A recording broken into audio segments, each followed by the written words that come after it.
Joanne, je suis responsable des opérations. Les fonctions, c'est tout ce qui a trait au fonctionnement quotidien du site, que ce soit le quotidien vraiment basique, nettoyage,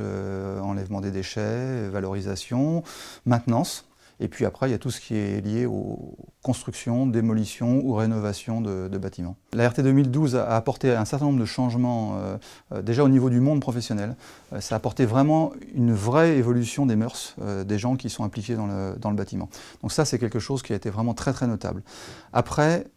le problème qui peut rester avec la RT 2012, c'est la difficulté qu'on a de façon pratique à vérifier que l'objet qu'on a spécifié, qui a été conçu et qui nous a été délivré, répond aux besoins. Et il est très difficile de comparer les exigences théoriques de la RT 2012 avec la réalité du bâtiment qui nous a été livré. Alors nous avons décidé de créer une charte énergie pour effectivement imposer aux maîtrises d'œuvre à la fois le respect de la RT 2012, de toute façon elles n'ont pas le choix, et puis en même temps d'avoir cette charte énergie qui est très pragmatique, qui donne déjà le champ de contraintes et la réalité de l'utilisation que nous avons de nos bâtiments, d'un côté,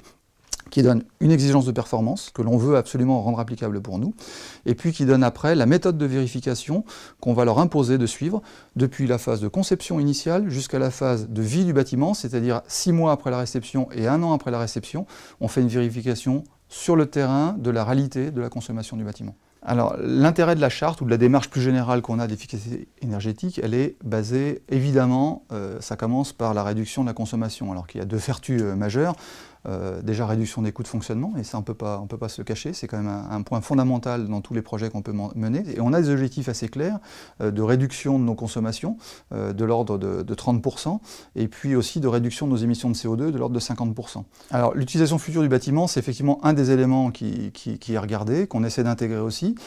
qui nous a conduit aussi en fonction de cette utilisation à avoir certains choix qui sont faits. Alors effectivement, quand on a testé le bâtiment au bout des 6 mois ou 1 an, il y a obligatoirement un recalage à faire. Il faut effectivement pouvoir se remettre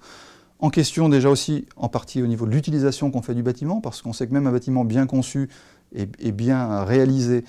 s'il est mal conduit, on va arriver à des performances qui vont être médiocres. Donc il y a éventuellement un recalage à faire au niveau des habitudes et la façon de faire fonctionner le bâtiment, notamment au niveau de l'éclairage à l'intérieur des bâtiments, où on sait très bien qu'il y a des besoins pour les utilisateurs qui sont importants, notamment des gens qui ont entre 20 ou 50 ans, ils n'ont pas le même besoin d'éclairage, donc ils puissent à leur poste de travail ajuster le niveau qui va bien, et à partir de là, on a pris des solutions avec des lampadaires intérieurs qui permettent de répondre à ça, qui sont en même temps des lampadaires qui ont des détecteurs de présence, qui ont de la graduation, et qui permettent donc effectivement d'arriver à des performances qui sont adaptées dans la zone où on a besoin de l'éclairage et pas ailleurs. Alors en tant que maîtrise d'ouvrage, on a aujourd'hui un support en termes de veille technologique qui n'est pas encore au niveau où on souhaiterait qu'il soit. On a évidemment des entreprises qui viennent mais pour vendre des produits, et donc je pense que le rôle des installateurs électriques serait justement de faire cette veille, les gens avec qui on travaille en confiance, et d'avoir, sur une périodicité à définir, vraisemblablement 1 fois par an, avoir une réunion avec eux pour qu'ils nous présentent les nouveautés, quels que soient les équipementiers, qui puissent être intéressantes, pertinentes pour nos sites, et ça nous permettrait certainement d'orienter nos réflexions, soit pour intégrer ces nouveautés dans des bâtiments neufs, ou voire pour faire de la rénovation et déclencher des projets qu'on n'aurait peut-être pas déclenchés parce qu'on n'avait pas connaissance de ces produits qui pour nous étaient vraiment intéressants.